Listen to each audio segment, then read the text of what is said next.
Hello everybody, welcome to today's video.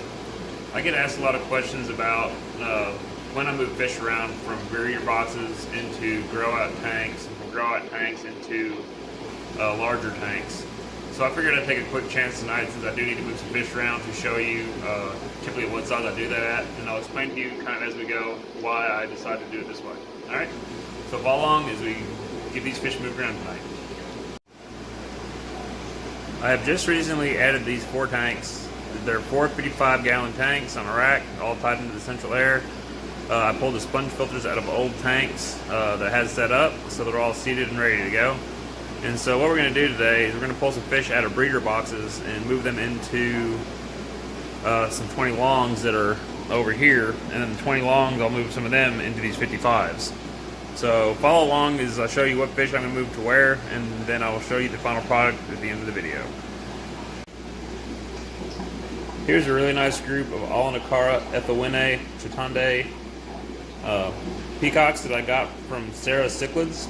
They've done a really good job breeding, and I've got a few groups that are growing out. So I have these here, and then there's also some on the other side that are just a little bit bigger, but these are peaceful enough I believe I can put them together and not have any issues.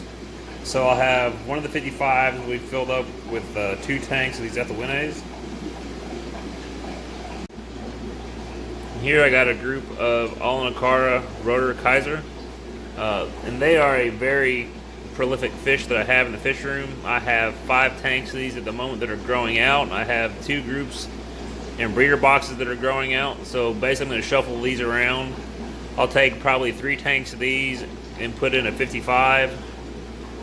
And then I'll move the fish out of the breeder boxes into the 3 tanks I'll remove these out of. This is another tank of the Rotor Kaisers. As you can see, there's a nice little male there showing some color. Already got a female holding. Another tank down here full of rotors. This tank here full of rotors.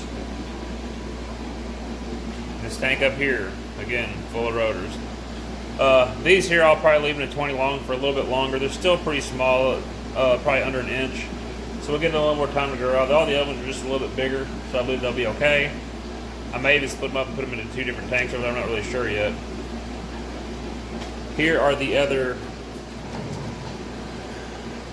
Alanacara Ethowine Chitande. Beautiful fish. Now you see the male there showing some pretty good color.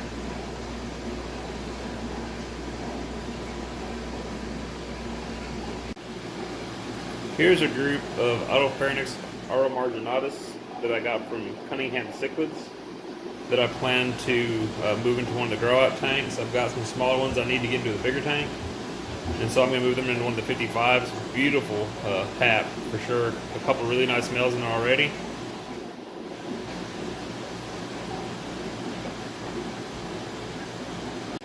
And here's a really nice group of Copatochromis cristinatus mumbo. These came from the Wonder of Cichlids, Trevor O'Shea. Beautiful fish. I have 2 tanks of these. I will be moving this group into one of the 55s. So what we'll do now is we'll go ahead and start catching the fish and get them moved into the tanks. I'm not going to be able to record that because I'm out here by myself tonight. So what I'll do is I'll get them captured and moved into the other tanks, and we'll show you a video once they get put in there. In this tank I have some Labiotrophus acre chalumba. These came from the Wonder of Cichlids as well. These are the parents down here. Beautiful fish. Beautiful fish. They will go into one of the 20 longs. Here in this breeder box, you'll see a group of Chinjongo Seleuci Taiwan Reef. Seleuci. One of my favorite fish for sure. One of the cutest little fry ever. Come out bright yellow. Really laid back, really cool fish, and got a really nice group of them that are growing out, so they will get moved into a 20 long. Here's a group of Alanacara Kaningzai Mabenji. These came from Trevor O'Shea, his wild breeding group that I now have. I shipped these fry about 2 weeks ago, and so they'll be moved into a breeder tank.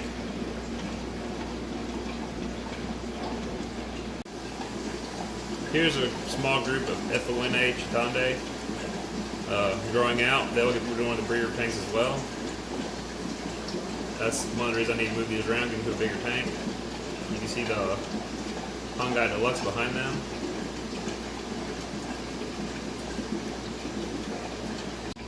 And then here you can see I've got another group of Rhodokaisers and the Oromarginatus that will need to get moved into one of the breeder tanks. So as you can see, I've got plenty of little babies growing out, growing up, be ready to sell here before too long. So let's go ahead and get all these fish moved around. Now what I like to do whenever I plan on moving fish like this, especially the 20 longs, it's best for me just to do a water change. And what I'll do is I'll take and drain about 75% of the water, pull the sponge filters out, net the fish, and then switch them into the tanks as quick as possible. That way there's a little stress, not a lot of worry.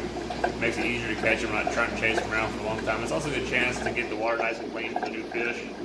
I may not move the new fish tonight. I may just get the water back in the tanks, let them sit overnight, then come in tomorrow after work and set up the 20 longs for the fish and make sure that everything's ready for them. Because the last thing you want to do is take small fish and shock them. Very little will cause issue with sickness or even kill them, and that's the last thing we want to do for breeding fish. So let's go ahead and we'll start draining a few tanks. And once I get that done, I'll start moving fish around. Alright guys, check it out. I finally have another Capatochromis Lapingu female holding. It's the second time now in 6 months. We got one group growing out. So this will be awesome to get more. I'm very excited about that. Whenever I'm getting ready to release the fry into a tank, I do it just like when I get new fish. I'll take them float in the basket for a little while. That way if there's any difference in water temperature between the box they're in and the tank they're going in, it won't stress them as much. And you can see the tag that is on the tank. That'll be left on the tank, but since this tank already had them in there, I'll move it to the tank that the fish are going in. So I'll let this float for about 20 minutes, and then I will release the fish into the tank. Same thing with all the other groups. One of the things I look for whenever I get ready to start moving fish around, especially out of little breeder boxes, is I want to make sure that they're eating well. I feed mine omega-1 super color pellets, I think 2 millimeter in size, and I feed that to them from the time they're born. They seem to be able to eat them well. They munch on them all day long. Then once I know that they're eating well and doing good, then I'm pretty well comfortable moving them into 20 longs as long as I have a place to move them. So today was necessary to move some fish around. I cleaned out 5 breeder boxes, 7 20 longs, and I've got all those fish put into the tanks now. I'm gonna let them settle overnight and they should be good to go. They're all looking fine. And I'll go ahead and show you now the 55-gallon tanks where I move the fish. All right, here you can see we've got the tank set up. This top tank is Rhodokaisers. This lower tank here is F-O-N-A. Tank back here is the Chrysognathus. And these up here are the Oromarginatus. So they're all going to settle in overnight. I'll go ahead and get the light shut off. I do have more filters coming. They just haven't shown up yet. I will have one more filter for each tank. These are rated for 125s. These are 55-gallon tanks, so they're definitely over filtered for sure. Alright guys, well that's going to be it for this week's video. I hope you enjoyed it and maybe learned a little bit about moving fish around and what you have to do in the fish room. As you can tell, it takes a lot of space when you're breeding. The one group of Rhodokaisers, I have 2 breeder males now, about 7 females, and they keep about 7 tanks full constantly. Luckily they sell very well, so it's not a big issue, but you have to have places to put them. Look on Josh Cunningham's page, Cunningham Cichlids, and he has a really good video on what it takes to get into breeding cichlids and how many tanks it takes. And it's a really good video, so you might want to give him a check.